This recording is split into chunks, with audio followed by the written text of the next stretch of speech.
Appreciate you all being here. And since you all are the requisite distance away, I'm going to take that off because I think I can speak more distinctly, more clearly without it. And I'll have to deal with my glasses fogging up.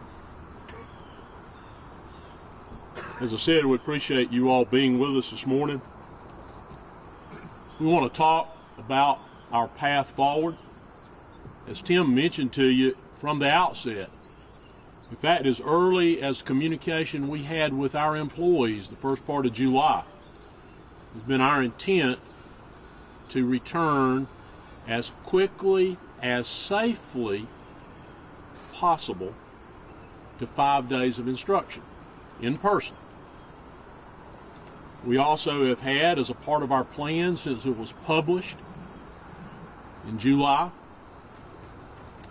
pathways from 0 to 5, and within that plan, exceptions where we might bring groups of students back for additional time beyond that of the basic plan for all students. So I'm here to announce to you today what I believe is a significant step forward in moving to that 5 days involving several groups of our students. But let me begin by saying nothing that I share with you today, none of these steps forward would be possible if it were not for the tremendous cooperation that we've received from students, from parents, from our employees, and from the community in doing the things that we've asked them to do, in adapting to and adopting the protocols that we put in place. And it's really a four-cornered process, and we'll talk about that in just a minute. But I don't think it's any earth-shaking announcement to you that this pandemic is unlike anything that any of us have dealt with in our lifetime. And it is certainly that way for every employee in the school district and for all of those in a leadership role with the district. While we deal with student and employee health, safety, and security on a regular basis, and you all know many of the things that have happened that have affected schools in the last several years. And you know we have extensive plans and processes and protocols in place to protect students. But this is unique and different from any of those things that we normally have experience in dealing with. The one that's probably most similar is the occasions during the year where we have to deal with inclement weather. Because we're making a judgment call based on forecast and observation of conditions that can affect not just the health, but the actual life safety of students and employees. But we do that some number of times every year.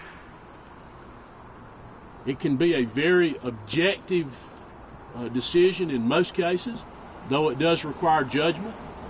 And we do involve a large number of people physically checking conditions. And we rely on their experience. People involved in that process, myself included, have been doing that 20 years or more. But that's the closest example that I can give to you where we have to make a decision that literally, directly, immediately affects life safety. This pandemic is somewhat similar to that, but only somewhat. So it is a unique and different decision and situation that we're called upon to deal with.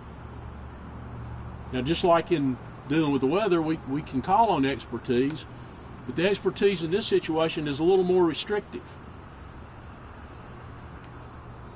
Though we do have to exercise our judgment, we are dependent on direction on recommendation and requirement from the state's public health entity, the Department of Health and Environmental Control. That is obviously the organization established by our state government to provide public health direction. So everything that we've done, every plan that we have in place, every procedure, every protocol is based on DHEC recommendations or requirements. I spoke earlier about the 4 corners that we look at, the 4 points. That is maintaining 6 feet of social distance, wearing a mask when you cannot do so, frequently washing or sanitizing your hands, and staying at home if you're sick.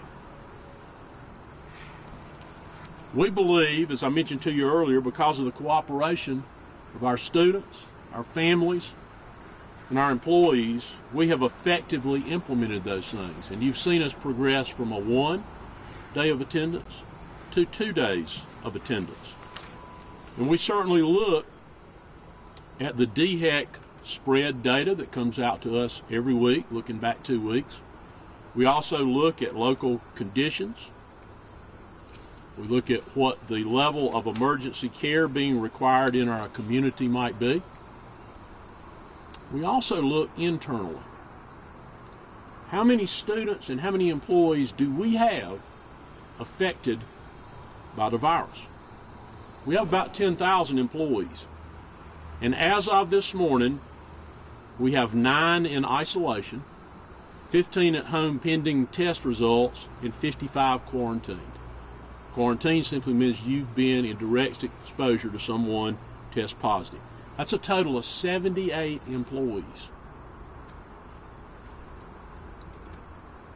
We have 328 students that are either in isolation or quarantine. 41 in isolation. Isolation meaning you have tested positive. 287 in quarantine. Only 21 of those 328 are as a result of any sort of school exposure. What that says to us is our protocols are being effective. They're working. So again, when you look at those numbers, the vast majority of those numbers are individuals that have come into contact outside the walls of the school. Because we do contact tracing on every report of every student we have or employee been exposed. So when we look at our community spread, we look at that rate of utilization of intensive care and hospital admission, when we look within our own numbers of employees and students, keeping in mind that everything that we want to implement at this point follows those 4 parameters. 6 feet, mask, we cannot maintain the 6 feet, frequent sanitizing and washing of hands, staying home if you're sick. And until there is a level of spread that is so low or there is direction otherwise, those are the tenets that we will follow. Now, should there be an approved substitute from DHEC for 6 feet, we would certainly look at that. It would become a consideration.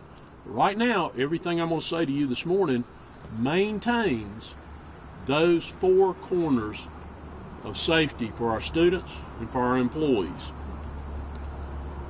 So, over the next several weeks, we'll be bringing back into more days of attendance the following groups and at the following levels. And you'll notice that each will be phased in. We believe that's been a successful approach so far. We did a 1, we moved to a 2, so that everybody could become accustomed to the protocols that were necessary. So this is a phased in approach. At the high school level, beginning the week of the 28th, our Career Center Level 2 students will attend 4 days a week. Now, they will begin 2 days of that attendance on the 28th and 4 days on the following week. So next week when we implement this, all will come on Wednesday and Thursday. Career Center Level 2 students. Our high school self-contained students, special ed self-contained, and our middle school self-contained special ed students. Each of those groups will begin attending 4 days a week, effective next week, starting with the Wednesday and Thursday of next week, 4 days the following. You might ask, why not 5 days? Because the teachers teaching those students also share responsibility for virtual instruction and some e-learning instruction. So they have to have Fridays in order to do that. But we will be bringing those students back 4 days. At the elementary level, we will be bringing back self-contained special needs students pre-K through 5th grade, 5 days a week, beginning next week with 2 days, Wednesday and Thursday, beginning the following week, the week of the 5th, 4 days, Monday, Tuesday, Wednesday, and Thursday, and the following week, the 3rd week, beginning the 12th, 5 days a week.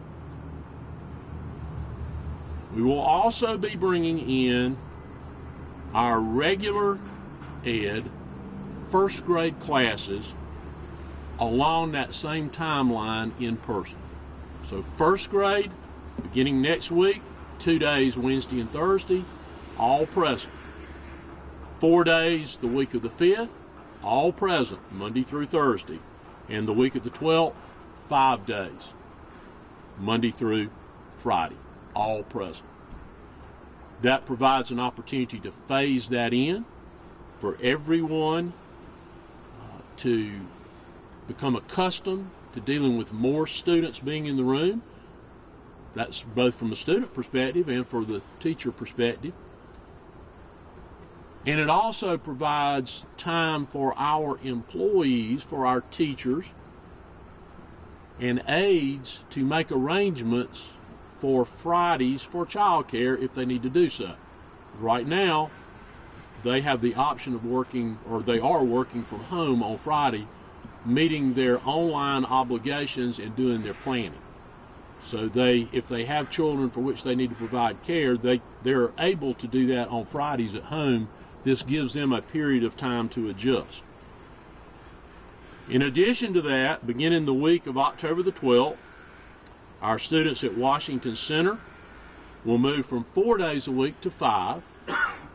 Our students at West Greenville, the 28th, will move from 2 days to 4 days. While we are not yet ready to announce the timeline, within the next 10 days, we will likely announce to you the dates for moving forward with pre-K and kindergarten, regular ed. You can expect that that announcement will include the same sort of 3-step phased-in approach to reopening that I mentioned to you with the 1st grade and the elementary pre-K through 5 self-contained. Again, bringing those students back in a way that allows us to maintain social distancing and the other parameters that we have for safety. One big change will be we have previously not required our youngest students, the groups we mentioned here, to be masked other than when they ride the bus, which is a state requirement. Because of the larger number of students being present in the room, when they are not physically 6 feet distance, they will be required to wear a mask. So as you might imagine, in transitions, coming into the building, going out of the building, they have to get up and leave the room for any reason. In order to maintain those parameters of safety that we initiated at the outset of this, based on the parameters provided to us by DHEC. Those are the primary points of this re-entry to 4 days and 5 days. Why these particular groups? First, it's possible for us to do so. The class sizes in first grade, the class sizes in the special ed self-contained classes provide enough room, although in some cases it means shifting classes to a larger room. At the pre-K and kindergarten level, as you all probably know, we have 2 adults in every classroom. Self-contained has at least 2, sometimes more. So there's a teacher and an aide in pre-K and kindergarten.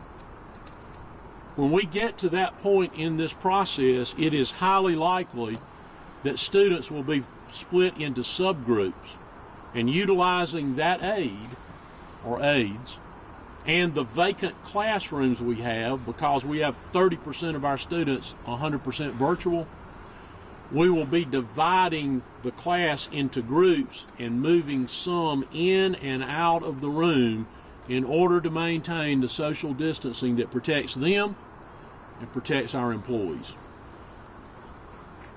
We believe that the announcement we're making today is in keeping with our plan as announced earlier this year, but most importantly,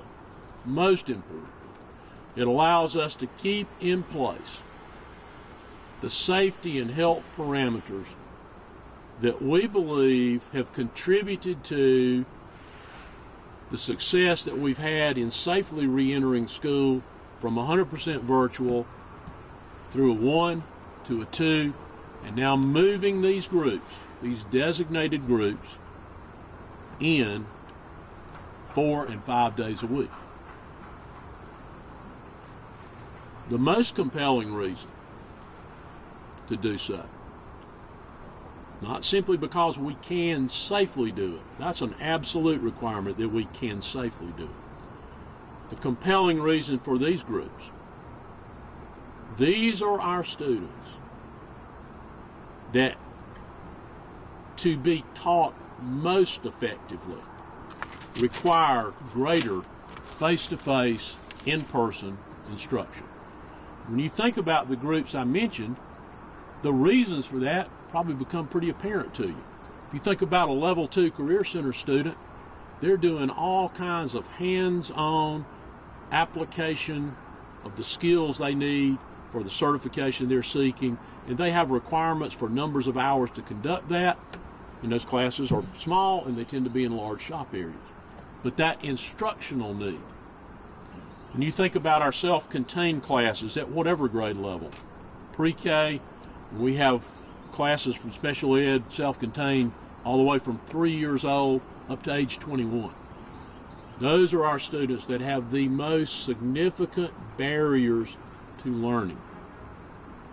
Then when you move to the pre-K, the kindergarten, and the first grade, they're building the foundation for all the rest of their subsequent years of school. Reading, writing, and many of the most effective teaching techniques require the presence of that teacher to be most effective in student learning. You think about a teacher in a classroom trying to show to a student what the phonetic sounding of a letter or a word is, and the difference in the ability to do that the way we're doing this with your audience through video versus you being able to sit right or stand right in front of that student and them be able to see most clearly.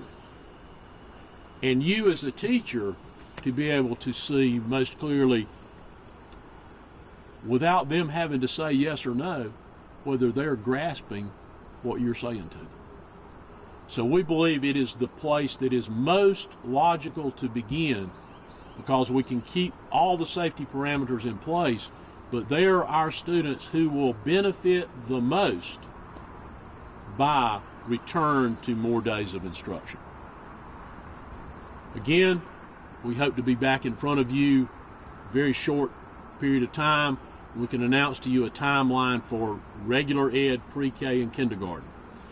That concludes the remarks that I had, the announcements that we wanted to make, and certainly we'll take questions that you might have regarding the phase-in, regarding the implementation, or anything that I might have omitted that or needs clarification. Is this just first graders?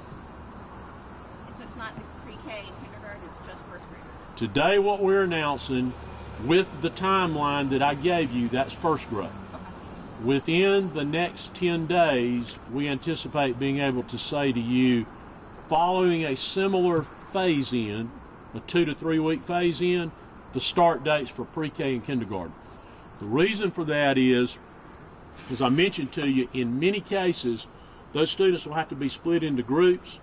They'll have to be parceled out with an aide to vacant classrooms in buildings, and in some cases that requires movement of other classes. We don't want them to have to travel any further distance than they have to, because that creates other issues. And in each one of these cases, when we're looking at bringing students back in, we've had representatives from our facilities office physically go out to the schools to look at each of these classrooms. And so you can imagine over 3 grade levels and special ed, how many classrooms we're talking about totally throughout the district. We're talking about thousands of classrooms. When you say that you're going to split those younger grades with a teacher and with an aide, I would imagine as a parent, you would want your kid to be in the classroom where the teacher is rather than the aide. And I would also imagine that aide is getting probably paid a little bit less than the teacher would be. How do you plan to make up for those kind of discrepancies? Let me clarify it just a little bit. What that aide would do would be take students out in groups, in shifts, so to speak, doing work that was prepared and designed by the teacher. It's not dissimilar to what you would see in a regular school year. If you went in a kindergarten or pre-K class, you might see the teacher over here working with a group and the aide over here working with another group. But what they're doing is something that was teacher designed and teacher directed. Now, in some cases, we actually have certified teachers that for choices they've made, they would rather be an aide than be a teacher. So we do have some certified teachers. But it would not be the design nor the way we would carry it out to send them as a group and stay with the aide all day and the aide would teach you. So to clarify that. And I think there was a question right here. Yeah, sir. Do you plan to eventually phase in other elementary school grades with this as well? Our plan would be to phase in any groups or grades where we can do it consistently across the district for purposes of equity when we can safely do that. And that goes back to those 4 corners. Masked if you can't maintain 6 feet of distance, sanitizing and washing your hands, staying home if you're sick. 3 of those are fairly easy to do. It is the 6 feet that is most challenging. Until and unless that requirement is dropped or there is a DHEC endorsed replacement for 6 feet, we would not have the space to physically distance by 6 feet students beyond. We certainly know now we can do it up to the 1st grade. We would be challenged moving to the 2nd grade, and it would be nearly impossible beyond the 2nd grade because of the class sizes and the square footage of the room. Any of you that wish, our communications people can share with you, we've got schematics of what rooms look like with students plotted out in the room, their seating, with 6 feet of distance around them. We'd be glad to share those with any of So you. the biggest obstacle would be the classroom space. The biggest obstacle is that classroom space to get the 6 feet, so long as there's no approved, so to speak, substitute for the 6 feet. That's the challenge, really moving to second grade and moving beyond second grade. And then when we get up to the high schools and the middle schools, getting any number larger than 17 into a regular class, keeping 6 feet of space is really impossible. The size of a high school or middle school classroom is physically the same as elementary. Now pre-K and kindergarten, they're bigger, they're 1,100 square feet. But when you get up to middle and high school, our class sizes are far larger. We have probably about 1,500 classes at the high school level, and around close to 1,000 classes at the middle school level that have more than 21 in them. And anything over 21, basically we cannot get 6 feet of social distancing. So until DHEC changes those recommendations, it would be out of the question for middle school and high school as well. At this point, it would be, unless certainly the virus drops to a low level, that would not be a recommendation. Or DHEC says if you were to do these things in lieu of 6 feet, that would be equally safe. Dr. Royster, Yes. let's say worst case scenario, this is implemented and we see numbers rising. Is there a plan in place for if we need to take a step back? Yes. All of our plans are on a continuum. So 0 at one end, 5 at the other. So we can move within that plan in any direction we need to move. Although DHEC publishes their 2-week look back, and they do it every week, and I'm sure you all follow that, we look every day. We track our numbers internally every day, and we look at the reported in-county cases every day. So if there begins to be a negative pattern emerge, those numbers begin to accelerate into extremely high. In fact, they have a ranking of extremely high. They don't put it on that 2-week look back. Begins to move in that direction, we can respond to it as quickly as we need to. Now, we have said we like to give 2 weeks notice. We commit to giving 5 days notice, calendar days notice, but we also, in all of our plans and our communication with parents and employees, we also say, should there be a dramatic change, we might not be able to give 5 days notice. Because again, we're going to take what action we need to take to ensure the safety and the health of our students and our employees. Just to clarify, before you were saying, all in instruction, this is the students who have already chosen some sort of in-person instruction. This isn't all students. The students who chose virtual will still be virtual. It's just that 60, I think, percent that you mentioned that will be returning in person. That is exactly correct. It's the students that chose in person instead of virtual. And when we speak about virtual, we're talking about those students whose parents have chosen for them to be 100% taught remotely.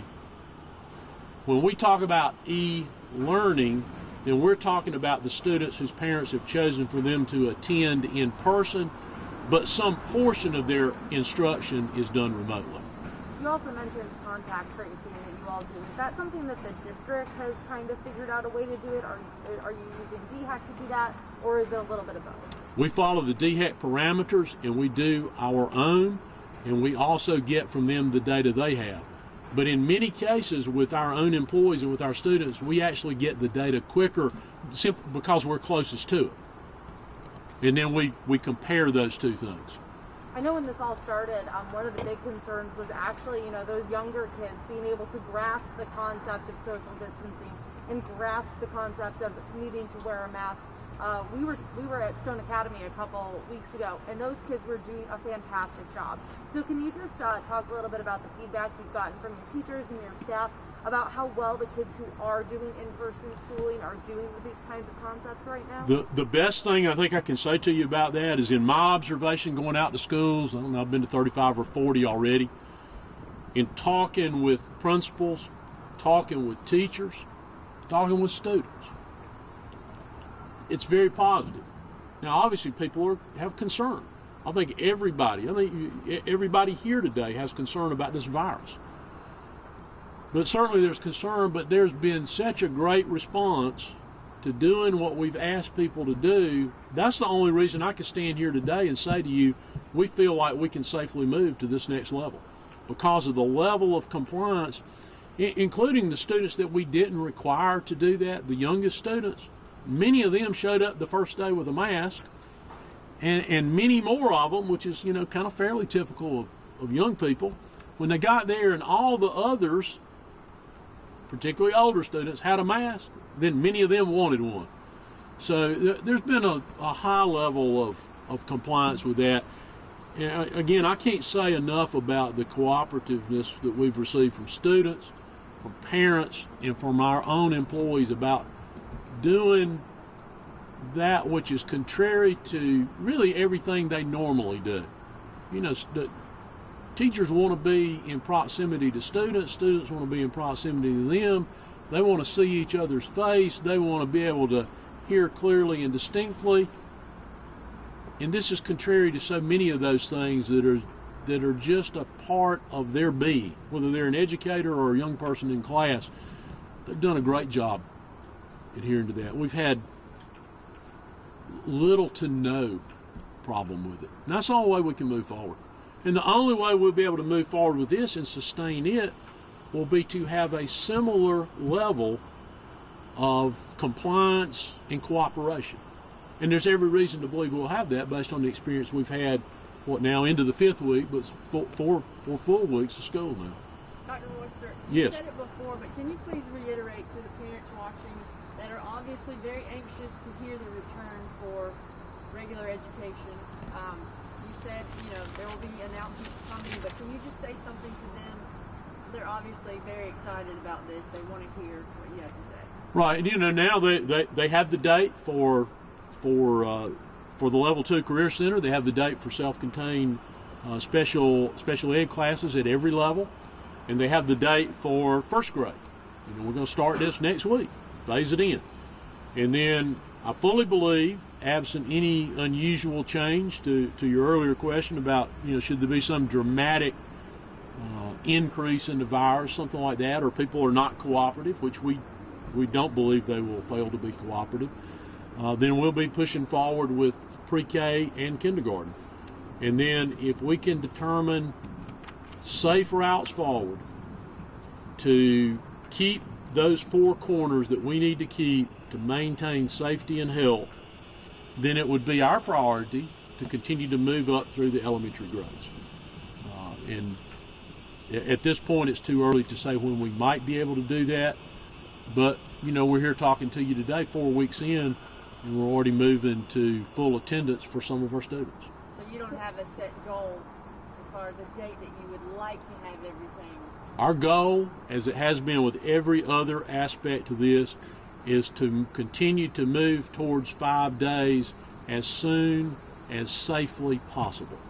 And to us, safely possible means watching all those numbers, making sure we're following those parameters, and making certain that we have looked at every detail that we need to have in place to ensure that those parameters are there. Back in the summer, it was making sure there was a sufficient quantity of masks, making sure we had the thousands of gallons of hand sanitizer we need to have. In this case, it's making sure that we've got furniture configurations. That's another, it might sound like a small consideration, but it's not. For years now, we've moved to a different type of furniture in student classrooms, and especially at the elementary level. Most people think back when they were in school and you had a chair desk. Well, if you want to get the maximum number of students in a room and keep them 6 feet apart, you put them in a chair desk. Most of our elementary classrooms don't have chair desks anymore. They have tables of different and varying configurations. So in some cases, we're having to move furniture into places to make sure we can max the number we can serve in the classroom.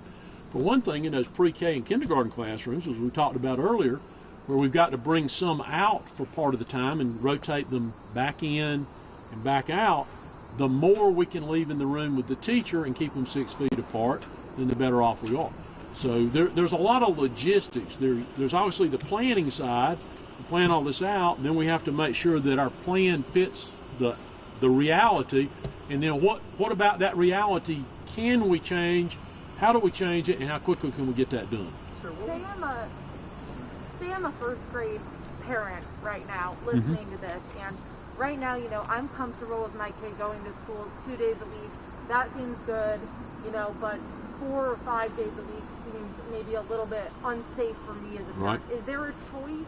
Is there some sort of choice to not do that, or and if not, how can you tell these parents who might have concerns that you guys are taking, you know, every step necessary? Both. We still have, we are still moving students to virtual at parent request. Now there's a waiting list, but we've moved students into virtual at the elementary level as late as this week. So if you want to look at the 100% option, we'll put you on a waiting list. As soon as we can get you over there, we'll get you over there. The other thing is, that's a reason for this phased approach. We're not going to start 5 days next week. We're going to go 2, then 4, then 5, just to make sure. Now again, we don't anticipate doing that. We could put a hold on that and say, well, wait a minute, we don't think we ought to move to 4 this week. We could do that. We don't want to do that. That's not our plan to do that. But we could do that if there's some unforeseen circumstances. We believe, though, that by doing as much work as we try to do on the front end, that we mitigate the opportunity for there to be unforeseen circumstances. And then we also want parents that have a concern, reach out and talk with your school's principal. They're there every day. They see how well things are going in those classrooms. Talk to the principal, talk to the teacher. I think that will allay a lot of concerns. So there are really sort of those 3 paths there to alleviate concern. We have about 3-4 more minutes, and let's wrap it up if we could. So what would you say to parents whose kids are struggling with the e-learning? We've heard reports, some kids do really well with it, some kids don't. And would those kids who are struggling, would those grades be in some ways forgiven? The first thing we want those folks to do is contact that teacher and share their concern. What's the issue? What's not working well for them? If it doesn't get resolved at that level, we want them to talk with the school's principal. Again, we're talking about e-learning, which are our students that are attending in person some of the time and online part of the time. Well, it's a little different if you're 100% virtual because it's structured differently. But if you're talking about e-learning, that's what we would encourage parents to do. The other thing, just like with all other new or innovative approaches, we're constantly tweaking things. We heard concerns from parents. So last week, we developed and put out to the schools, developed with input from principals and our instructional personnel, a more rigorous and structured framework for the e-learning part. So we would also say to parents, see if you are noticing a difference this week and next week. And if you're not, there were concerns and you've not noticed a difference, certainly reach out to that teacher, to that principal, or contact the district office. And we have folks that will follow up on any concern that you have. What about schools with higher attendance because fewer students are doing the virtual program? Is it trickier in those schools? The only thing that makes it more complicated is the transition in and out of the building. Because all of these situations, we're really talking about students that go to one place and stay there all day. In most cases, they're bringing their lunch into them, bringing their breakfast into them. Related arts, they might go out or might not, but they manage those transitions. Where it becomes complicated is the number coming in the morning and going out in the afternoon. That's just additional responsibility and effort and work for the principals and the teachers and the staff at that school because they're having to handle a larger total number. But what a teacher's dealing with in their individual classroom, that workload or bounce won't be any different from the school that has 40% going to virtual school and the school that has 10% going. That part won't change on the classroom Any level. updates on the plexiglass? Is that something you're submitting today? I'm sorry, could you repeat? Plans for plexiglass, have those been submitted today? Right now, we are working with DHEC. In fact, we've had conversations with them this morning and have another one scheduled on Friday morning. You all may know that their current guidance about the utilization of plexiglass is that it likely and probably, they use both of those descriptors, in its effectiveness in mitigating, i.e. replacing 6 feet. Well, likely and probably, what's that, 51% or better? Well, we don't really want to go on 51% or better. So what we're asking them is for a more definitive level, or to quantify to what degree of effectiveness. And is there some dimension we can provide to you that we'd go this high versus and this wide, or some layout that we could commit to you that would increase that? That makes it possible to look beyond where we are now. Nothing I announced to you today is dependent on using plexiglass barriers in any way, shape, or form. That is it, Teachers folks. who are going to have to deal with students being 5 days a week, when will they get their time to plan for their e-learning sessions now? They will revert back to their normal planning time, because the 5 days a week that we talked about, they will no longer have e-learning responsibility. The ones we talked about early on that are going to 4, middle school, high school, self-contained, Career Center level 2 students, those teachers, because they have some other students assigned to them besides the ones in person in the special ed area, they'll have to still have Fridays for those purposes. And the level 2 Career Center teachers, they're also teaching level 1 students, and those students are not yet in attendance more than 2 days a week, so they also have to have the Friday off. We've got to end it here. Dr. Royster has a packed morning. Thank you, Dr. Royster. Thank you all. Thank you. Appreciate it. Good to see you.